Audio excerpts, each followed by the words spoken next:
transportation 80 years from now? In 8 years. In 80. Oh, in 80 years. Well, Mobility 2088. それはね、2088年ですか？ Yeah, I've been thinking about 80 years. Wow. it's a good question.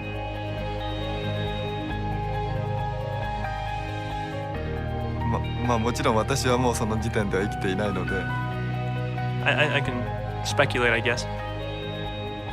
It's a great question. You asking me?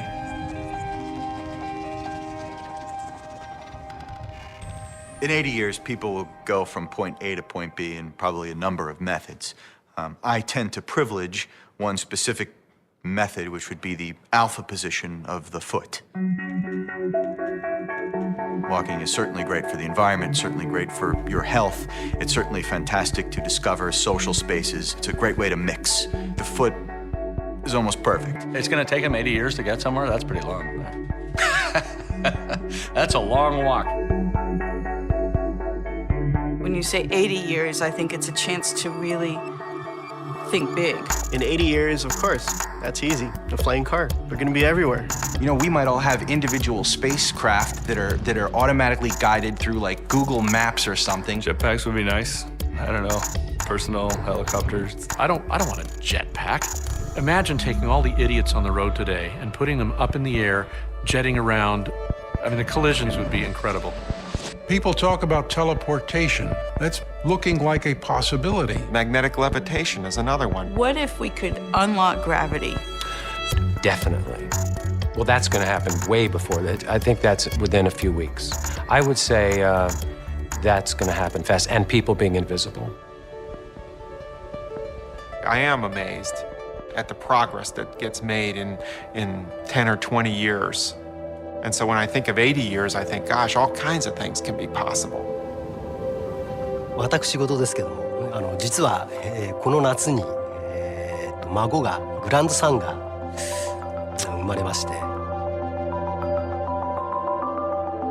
で、本当にまだちっちゃな命ですけども、10年後、20年後、我々と同じような青空が、この子は見れるんだろうかってやっぱり思います。I think the internal combustion engine was a bad idea from the outset. It's inefficient and it's dirty, it's noisy, it pollutes. We certainly have plenty of people in America right now who definitely don't want to give up gasoline until the last drop. That's simply foolish because we are stealing from our children. The environmental issues that we've created are entirely our own. They affect essentially us. Nature will still be here when we're gone. We have only two choices. We either learn how to adapt with the planet, or we have to get off. John F. Kennedy had a great quote. If man created problems, man can solve them. Well, we are in a pickle. If you're going to generate large quantities of electric power, how do you do that? Wind, the ocean, the sun. You know, the sun produces 800 million gigawatts constantly. But here on the ground, sunlight isn't always available. We have clouds, we have nighttime. In space, you can build very large satellites, a mile across or more, which will generate hundreds of thousands of megawatts. The fuel that we'll use really is this stuff, water. Inside water is hydrogen. Hydrogen makes an excellent fuel. It burns cleanly, and when you burn it, the waste product is more water.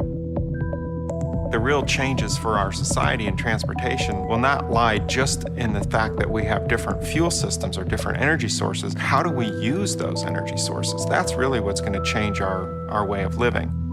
In the last 50 years, we have organized ourselves to make it so that we can't live without cars. If I was an alien race peering down at the planet Earth, staring at all of these shiny metal boxes, I would think their primary function would be to stay in one place, to be parked. For the last 100 years, cities have been designed around cars. I think now it's time we make cars designed for the city. You want to do something that is leapfrogging previous technologies.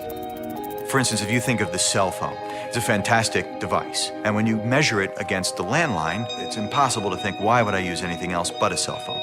So the future car for a city, it's got to do the same thing that a cell phone has done with landlines. We want this kind of social mobility device. It's kind of a Facebook on wheels. The biggest change would be almost like you take your house with you, or you're kind of seamless when you leave. So you're in your house and all of a sudden you're in your car and you don't even notice that you've moved, but you're moving. When you can get in a car and say, take me to destination 7, that's going to be a new form of transportation. Like a slot car, hook into an electrical current and use that as your motive force. Control-free vehicles where basically there's no such thing as a driver, there's just passengers. In 80 years, I don't know that steel will be what we'll use anymore. Glass technology will change, lighting technology. An autopilot system. Mechanical drive systems will disappear. Stackable cars. Everything's becoming more advanced. A train of cars. Cars that articulate their frames and stand up and then interlock with the car behind it and charges via induction in the street. Maybe people won't even own cars anymore in 80 years. Maybe there'll just be fleets of robot-controlled cars. They've talked about cars that could actually drive themselves. That's called a chauffeur in my book, but there's a hopefulness predicting things that sound outlandish to us now. There's a lot of optimism in thinking about the future. It's a kind of exercise in dreaming.